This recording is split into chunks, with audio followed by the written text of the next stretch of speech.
Stay tuned for tips and techniques from the nation's top chefs in the Chef's Kitchen. We're back, and I'm joined by Chef John Gallagher of the Restaurant School, celebrating Philadelphia Magazine's Guide to Holiday Entertaining. Yes. And you're showing us how to put together one of these most gorgeous gingerbread houses. Yes.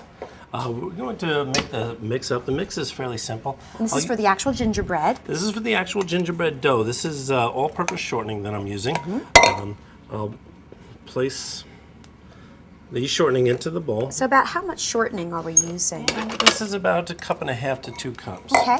Lower this down and turn it on. Now, as it's stirring, we're going to slowly add granulated sugar to it. Okay. To make it nice and sweet, and a little bit of salt. I'm going to let it run a little while, and then I'm going to drizzle in a little bit of plain water. Okay. A little bit of baking soda into the mix to help it rise, and a little bit of ground ginger. Ground ginger. Now, I use ground ginger powder. Make sure it's fresh. Some of the ground spices that you'll see sitting on the shelves are a little bit old, and they can lose their flavor as they sit. After I have my spices in, I'm putting in a blend of cake flour and bread flour. Interesting. Both of them are readily available at supermarkets. Molasses. Yes. Molasses in there for flavor, color. It wouldn't be gingerbread without molasses, Chef. No. Right? And it tastes phenomenal. And you'll see, this will cause the whole dough to pull together. Oh, you can smell that. The aroma is beautiful. Take this dough at this point, even if you want to, put it on the table and knead it a little bit. Okay. It'll pull together beautiful and it'll be ready to roll. Your students learn how to make this as part of their Yes, pastry as part of the program? curriculum. They'll learn how to make gingerbread dough. They'll learn how to decorate them. What works with gingerbread, what doesn't work with gingerbread. Yes. For instance, I tell some of my students, when you use your gingerbread, take it and put it in the refrigerator. Let it set up a little bit. Okay. Then when you take it out and you knead it, you knead a little bit of flour into it. What this does is it firms the dough up. Yes. Right? And the more you use it, the firmer it gets, the easier it is to handle. Well, you have beautiful kitchens at the Restaurant School. I've had the pleasure of working in them as part of your community education program. Yes. How do you like working in this beautiful Miele kitchen? Actually, I'm spoiled rotten here. Isn't it? Aren't we all spoiled here?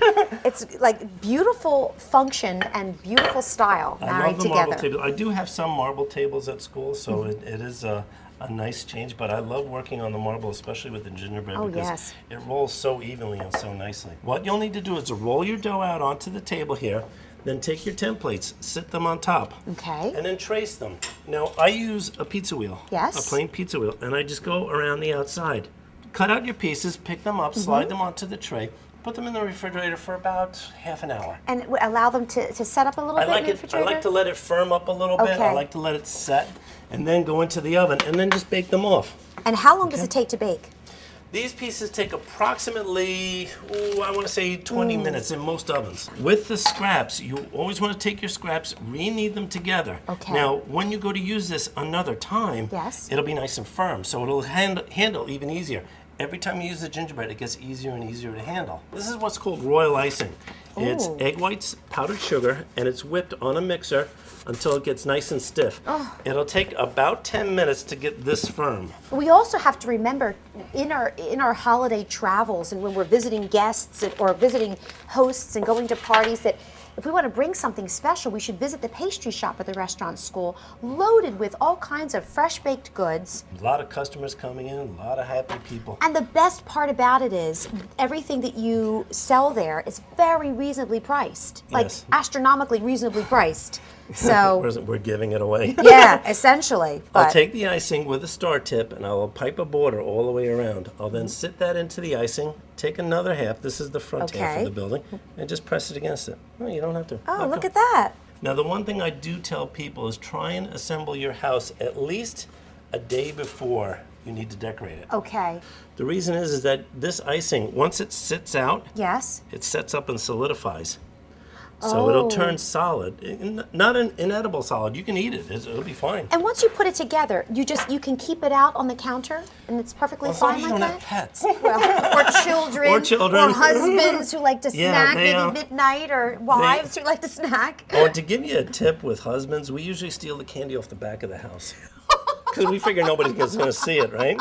I'll take these 2 pieces. This is a wonderful project to do if you have children. Exactly. Around the holidays, and something you can do together as a family. I like how you can cover up maybe any mishaps with some extra icing. Well, if you make enough mishaps, you're really good at covering up. Lots of icing. Right? So and then after that, oh, the fun part begins. Whatever you like on it. You can stick whatever candies to it. Just use a little bit of royal icing. Stick it on. Can I go ahead? It's all yours. Look at this. And I love gumdrops. And you Any have some candy gummy is in the world. bears. Chef John Gallagher, thank you so much for showing us how to make a beautiful, fun gingerbread house for the holidays. Thank it you. was lovely to spend the day with you here. It was nice here. Can I have a piece of candy? Oh, absolutely. Oh, I'm going to okay. indulge myself. Look at me. That's all right. Cheers. Cheers. To see today's recipe and all of the recipes featured on the Chef's Kitchen, log on to chefskitchen.tv.